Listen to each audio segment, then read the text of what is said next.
continuam exatamente como eram. Nada mudou.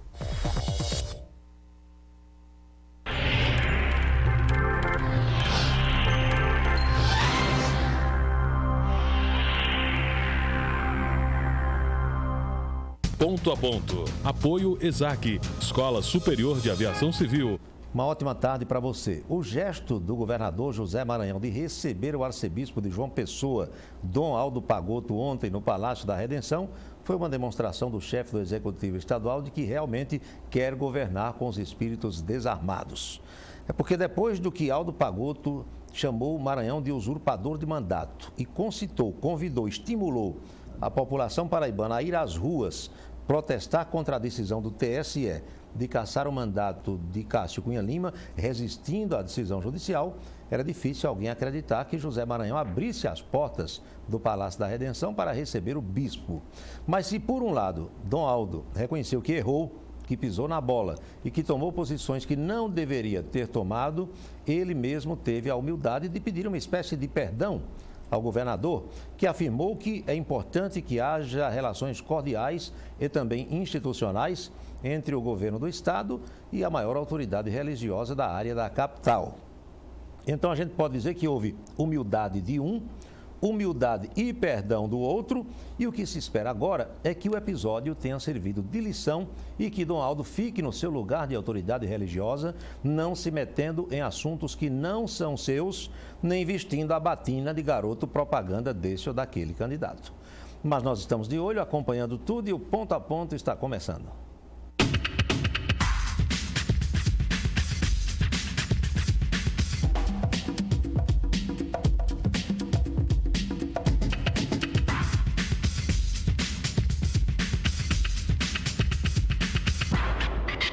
E o vice-governador paraibano Luciano Cartacho confirma que o Palácio do Planalto já marcou a visita do presidente Lula à Paraíba para o dia 17 de setembro, uma quinta-feira. Luciano está em Brasília, onde trata de questões ligadas ao Partido dos Trabalhadores, e em visita à ministra Dilma Rousseff acertou os detalhes da vinda de Lula. O presidente vem inaugurar o restante da duplicação da BR-230, vai inaugurar também a nova Escola Técnica Federal, que agora se chama IFET, ali na Dinamérica, em Campina Grande, e, é claro, vai fazer visitas e ser recebido pelas autoridades locais. O governador José Maranhão e o prefeito veneziano Vital do Rego serão os anfitriões do presidente da República e da sua comitiva. A nossa entrevista de hoje será com o diretor administrativo financeiro do Hospital Regional de Emergência e Trauma de Campina Grande, o Dr. Márcio Rocha. A nova direção do hospital é composta de médicos experientes, a começar pelo diretor-geral João Menezes, passando pelo próprio Márcio Rocha e chegando ao Dr. Luiz Augusto Braga. Eles têm a missão de incrementar as ações desejadas pelo novo governador, José Maranhão, que estabeleceu que a saúde é uma das prioridades do seu governo. Mas a nova direção já se depara com menos de 2 meses à frente do hospital, com o movimento aí dos médicos que até ameaçam paralisar as suas atividades. Doutor Márcio, boa tarde, obrigado mais uma vez por ter vindo ao programa. Como é que está o nosso hospital? Tudo bem? Tudo bem, Paulo, telespectadores da TV Itararé, minha boa tarde. Na realidade, nós assumimos há pouco mais de um mês, Paulo. Foi no dia 12 de março que oficialmente nós assumimos, embora tivéssemos sido indicados já no começo de março, mas começamos o trabalho efetivo quando as portarias foram distribuídas. Então, cerca de 40 dias, né? Cerca de 40 dias, né? Então, o primeiro momento nosso foi fazer um levantamento global da situação do hospital. Nós encontramos um hospital sucateado em todos os aspectos, seja do ponto de vista da manutenção predial, das instalações elétricas, hidráulicas, seja do ponto de vista dos equipamentos, da situação do centro cirúrgico, que encontramos com a refrigeração sem funcionar, mesa cirúrgica quebrada, foco queimado. O senhor pode falar sobre isso, porque já passou por lá anteriormente, né? Claro. Sabe como é que ele se encontrava antes e o depois? Isso mesmo, porque na realidade nós fomos, tanto eu como João Menezes, da primeira diretoria daquele hospital. Eu como diretor geral e João Menezes como diretor técnico. Nós implantamos aquele hospital em 2000, né, quando Campina Grande ganhou de presente esse hospital regional do governo do estado, e se encontrava já há cerca de quase 20 28 anos, né, Campina Grande não possuía um hospital de pronto-socorro. Então foi implantado o regional, nós tivemos essa tarefa e, na realidade, o hospital não mudou nada, ele continua no mesmo prédio, continua com as mesmas instalações, só que extremamente deterioradas. Para você ter uma ideia, nós tivemos que trocar, já na primeira semana, cerca de 80 lâmpadas que estavam queimadas. Você imagina o abandono que se encontrava as alas do hospital, as enfermarias. Tivemos que comprar 25 colchões, tínhamos 25 camas sem colchão. E os pacientes deitados lá sem colchão? Sem colchão, ou então não estavam sendo utilizados. Encontramos uma situação extremamente preocupante. Nós temos um fato inusitado. Os aparelhos respiradores do centro da UTI, os monitores, camas de UTI, camas comuns, uma cama que custa em torno de R$700, 13 camas locadas, todos esses aparelhos locados, não são do hospital. Foram locados a empresas e o mais agravante é que não existe sequer convênio assinado. Então, essa situação, ela também vai... O hospital, em vez de comprar, ele alugava. Alugava. Né? Até 2 ambulâncias que tem lá, de pequeno porte, são alugadas. Então, é uma política extremamente danosa ao erário público. Você sabe muito bem que essas locações, elas muitas vezes, na maioria das vezes, são superfaturadas. Nós gastamos com essas locações mais de R$45 mil. E o dinheiro de você pagar o aluguel, você pode pagar uma prestação, claro, pode comprar, né? Até computador, esse computador que custa em torno de R$1.200, locados pelo hospital. Então, essa situação é extremamente irregular. Se formos para a parte financeira, nós vamos encontrar uma situação extremamente tenebrosa, eu diria assim. Porque nós encontramos todos os procedimentos de compra com caráter emergencial. Quer dizer, não havia um planejamento no hospital. O caráter emergencial dispensa a licitação. Dispensa a licitação. Então, não havia um planejamento de longo prazo, de médio prazo. Tudo era feito para compras emergenciais. O que põe em dúvida, inclusive, a legalidade dessas compras. Porque algumas compras, para você ter uma ideia... e os ouvintes, os telespectadores da Itararé, nós encontramos cerca de R$587 mil que foram empenhados no dia 18 de fevereiro, ou seja, um dia após a cassação do governador Cássio Cunha Lima. Encontramos cerca de R$250 mil de pagamentos feitos e não consta nos empenhos o recibo de que a empresa recebeu aquele recurso. Quer dizer, se empenhou, se pagou, mas não tem o documento. Mas não tem o recibo que foi pago. Né? Encontramos situação extremamente também que precisam de uma apuração mais minuciosa, e para isso nós enviamos já um relatório para a Controladoria Geral do Estado, para que possa mandar a sua equipe de peritos e auditores fazer esse levantamento. Encontramos situações também extremamente ilegais do ponto de vista do processo administrativo público. Você vê, a mesma pessoa fazia o pedido de uma determinada mercadoria, essa mesma pessoa recebia essa mercadoria e essa mesma pessoa pagava o fornecedor. E no serviço público não deve ser assim. Não, você sabe que no serviço público quem pede não compra, quem compra não recebe, quem recebe não paga. Que é exatamente para você não ter montagem de esquema. Montagem de esquema. Então, essa situação nós estamos superando já. Pode estar tudo certo, mas em princípio se suspeita de que tem alguma coisa errada, né? E é ilegal. O processo administrativo é muito claro. O setor do hospital faz uma solicitação, isso vai para o setor de compras. Tem que ter um setor de compras, né? Um setor de recebimento, almoxarifado, né? Um setor de recebimento e, posteriormente, após constatado o recebimento da mercadoria, vai para a tesouraria para efeito de pagamento. Então, essa situação, e junto também com a situação dos funcionários, você tem ideia, nós encontramos em torno... precisamente 1.056 funcionários lotados no hospital. E cabe esse povo todo lá trabalhando? Não cabe.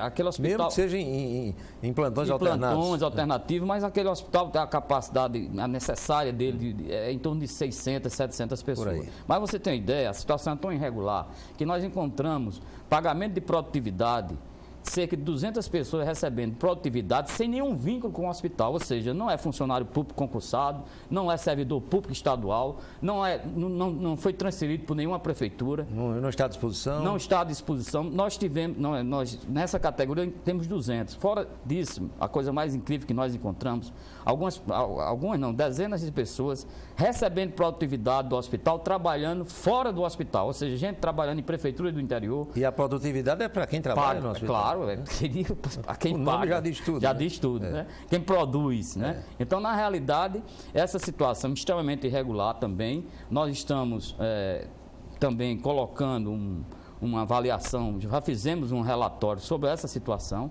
e mais grave ainda do que essa questão de você pagar sem a pessoa produzir no hospital, foi algumas situações em que, à frente do nome da pessoa, nas folhas que nós constatamos dentro do setor de gerenciamento de recursos humanos, está lá, a produtividade foi paga e a terminologia utilizada é que foi atendendo a um pleito político.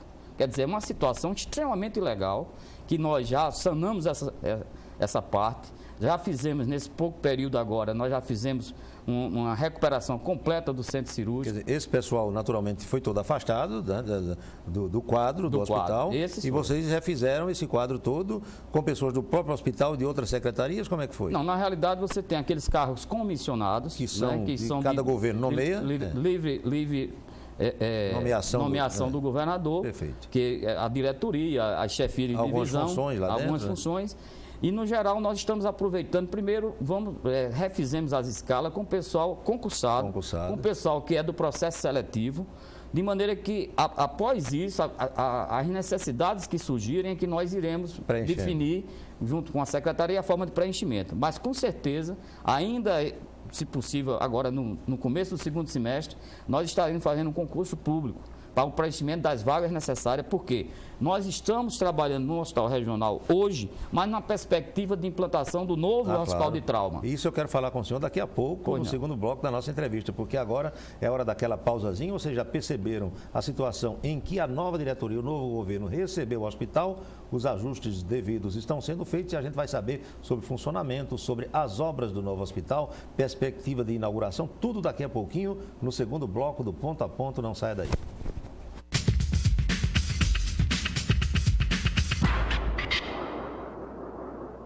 www.faustinoimóveis.com.br. Vendas e aluguel. O endereço certo para encontrar o seu. www.faustinoimóveis.com.br. Uma boa música pede um bom vinho. Para degustar o vinho, a sugestão é um bom prato. Para a escolha do prato, você precisa do melhor cardápio. Agora com deliciosas pizzas forno a lenha. Se você tem bom gosto, você tem o lugar certo. Campina Grill. Qualidade incomparável.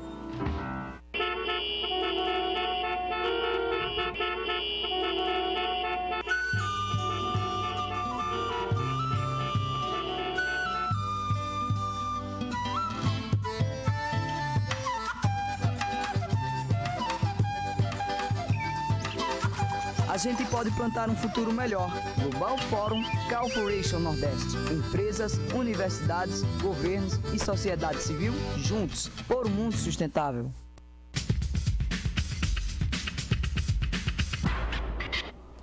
Curiosas as manifestações de alguns parlamentares da nossa Assembleia Legislativa. É que essa mudança de governo aqui na Paraíba deixou muita gente baratinada e ainda sem encontrar um rumo. Quem era governo não aprendeu ainda a ser oposição. E o que não conseguiu resolver em 6 anos, quer que o novo governo resolva em 2 meses. Já os que eram oposição e agora são governo, ainda não pegaram a veia governista e as coisas para as quais tinham a solução na ponta da língua parece ter escorrido entre os dedos. Porque, minha gente, uma coisa é ser oposição e outra bem diferente é ser governo. Nem todos sabem ser vidraça e nem todos também estão preparados para ser estilingue, mas são situações curiosas que devem se verificar também lá no estado do Maranhão, já que ontem à noite o TSE confirmou a cassação do governador Jackson Lago e, diferentemente do que aconteceu aqui na Paraíba, porque só Dom Aldo Pagotto queria resistir, Cássio Cunha Lima, bem da verdade, deixou o comando do governo de forma pacata, pacífica, aceitando as determinações judiciais. Lá foi diferente. O governador Jackson Lago se amotinou no palácio e disse: não sai, daqui não saio, daqui ninguém me tira, pelo menos até hoje de manhã ele estava lá com todo o seu pessoal. Retomamos nossa conversa com o doutor Márcio Rocha. Mas funcionamento de hospital é uma operação contínua, nunca para, né? Nunca para. Inclusive o hospital, ela na realidade são várias empresas, né?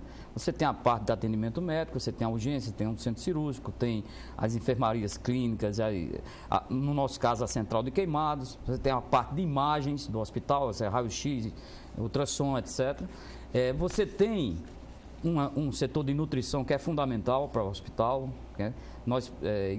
Ali existe uma cozinha parecida com a de um quartel, não é? Verdade. Porque nunca para de produzir alimentos. São em torno, Paulo, para ter uma ideia, nesse primeiro mês nós fizemos alguns ajustes, mas em torno de 30 mil refeições mensais. Eu me recordo que quando o senhor deixou a direção do hospital, salvo engano, quem assumiu foi o doutor Fausto Teixeira, que foi vereador em Campina Grande. Foi vereador. Quando ele assumiu, ele veio ao nosso programa de rádio e disse: olha, o hospital é um verdadeiro hotel.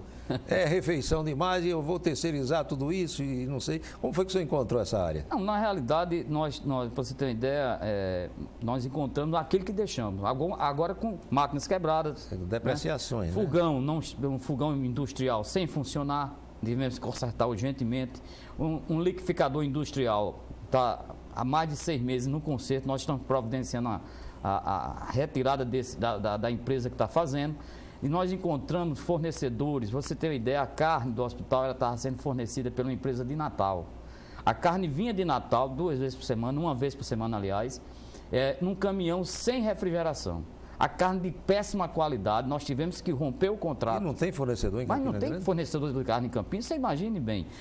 O pão... Mas não foi uma licitação, não? Em empresa de Natal, foi um pregão feito, mas aí, na realidade, não se justifica, apesar de ser um pregão, que se recebesse aquele tipo de carne deteriorado. Porque o senhor agora está exigindo qualidade. Não, nós, inclusive, já rompemos o contrato com essa empresa, porque foi feito, chamamos a vigilância sanitária, o inspetor sanitário constatou que a carne não era a que estava no processo licitatório. O sujeito podia adoecer ainda mais. Adoecer ainda mais lá com a carne que comia lá.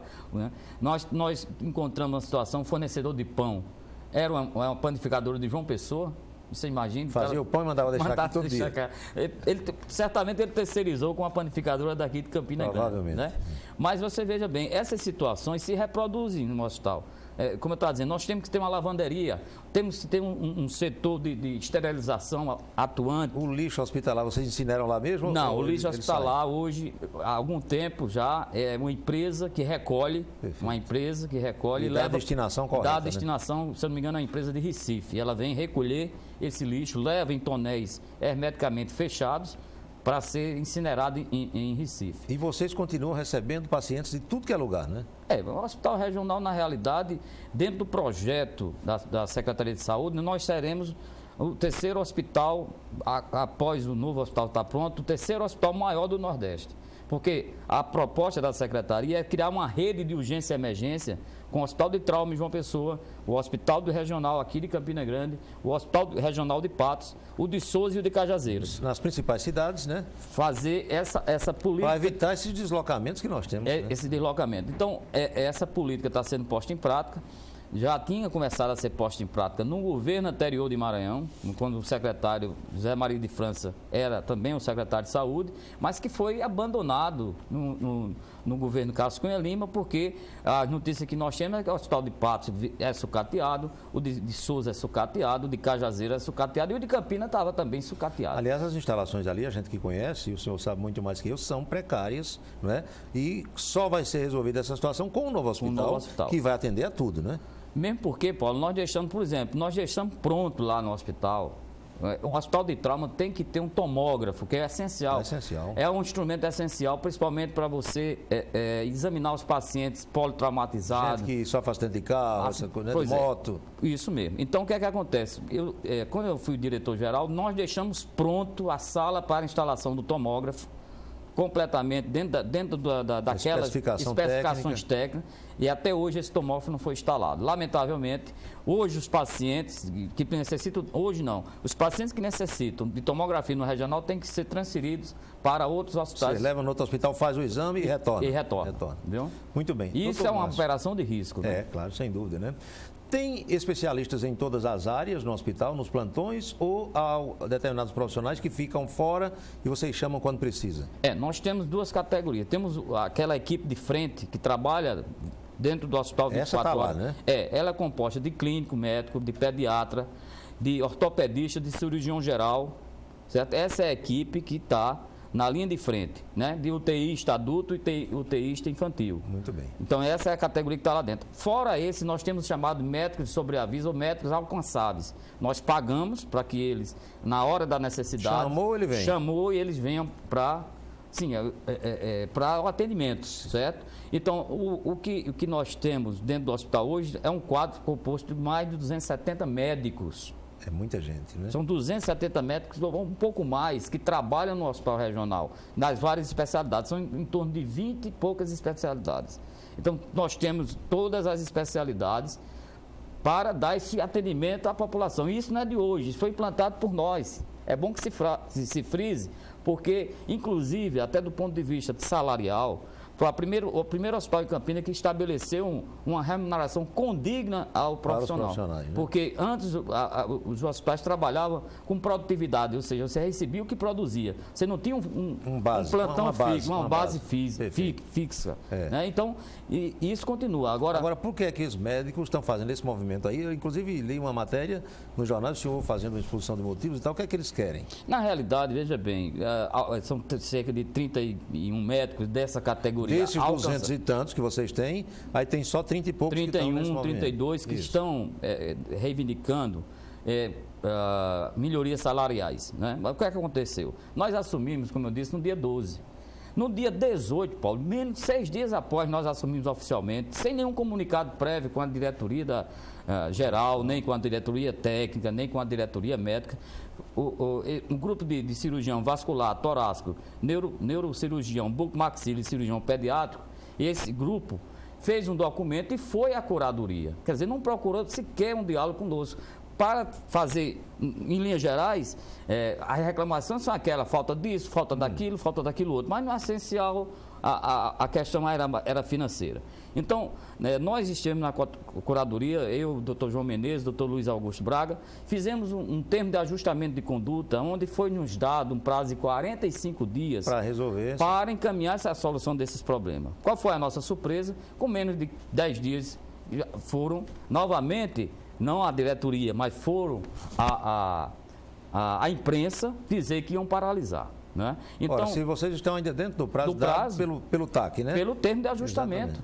Nós tínhamos...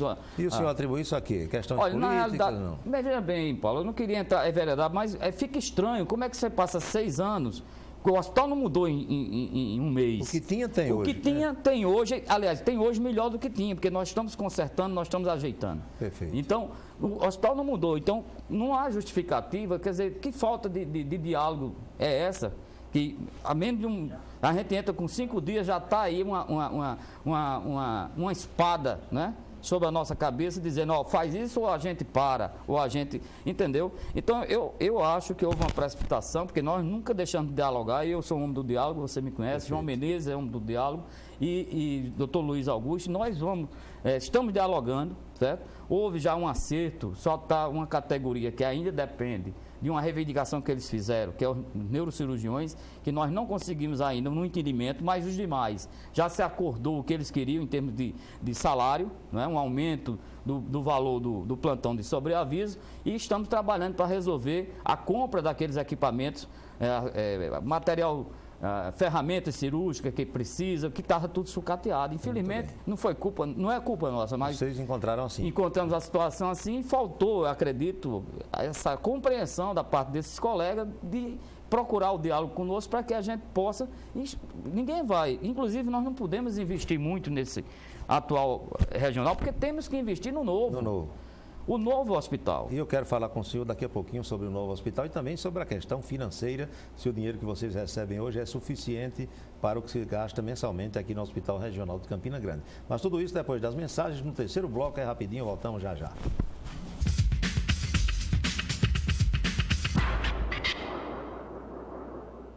Prorrogação do IPI, a Caoa não está para brincadeira e realiza neste final de semana grande feirão.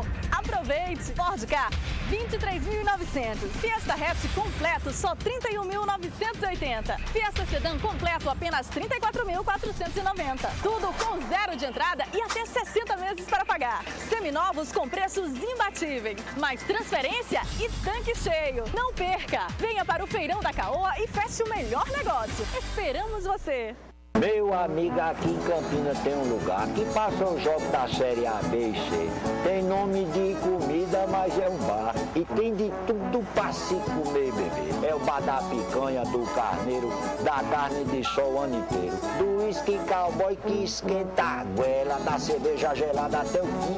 Da carne de charque, galinha, cabidela, pudim, enfim. Aqui só não tem avestruz, mas todo mundo só chama pelo bar do cuscuz. A Federação das Indústrias do Estado da Paraíba e demais federações de indústria do Nordeste sentem-se muito felizes em sediar em João Pessoa, na Estação Ciência, nos dias 15, 16 e 17 de abril, o Global Fórum América Latina. Será um momento muito oportuno para demonstrarmos que o industrial brasileiro quer construir um país sustentável através do trabalho decente.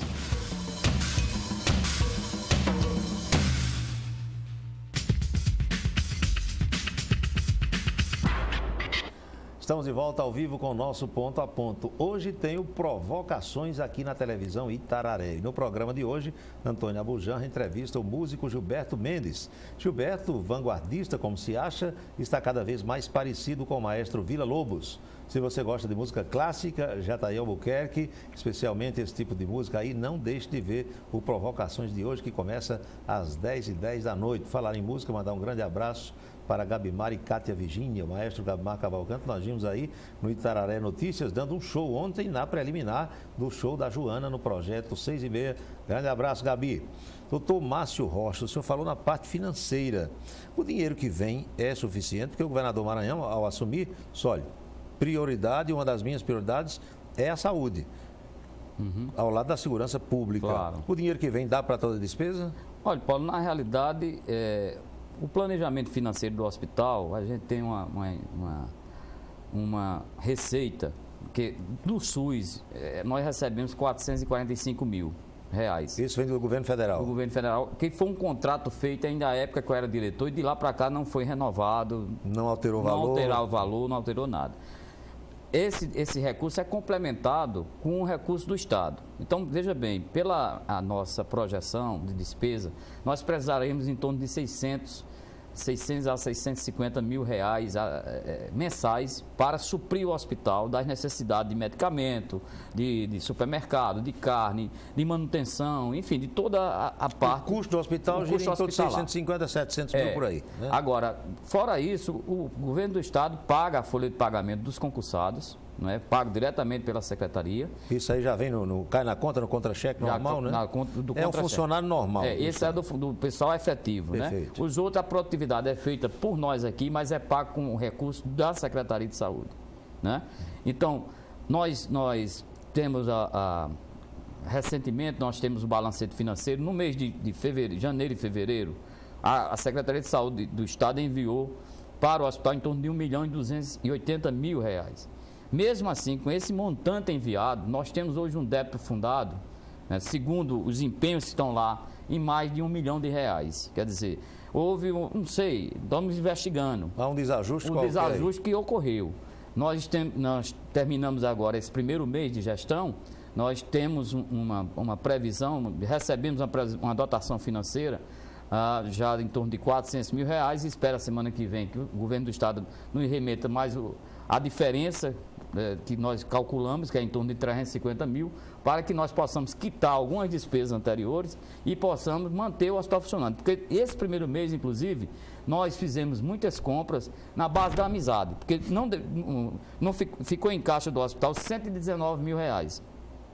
E desses 119 mil, nós não podíamos usar esse dinheiro porque ainda faltava, hoje o sistema é online, faltava acessar as senhas. A questão das senhas. O doutor João me falou sobre isso. Viu? Então, Vocês passaram alguns dias praticamente parados porque não tinham as senhas. Não, sem fazer nenhum pagamento por conta disso, mas nós, pela confiança, as amizades, que nós temos, a credibilidade que nós temos, nós conseguimos fornecimento de supermercado, de carne, de outros produtos e estamos agora liquidando esses débitos já iniciais.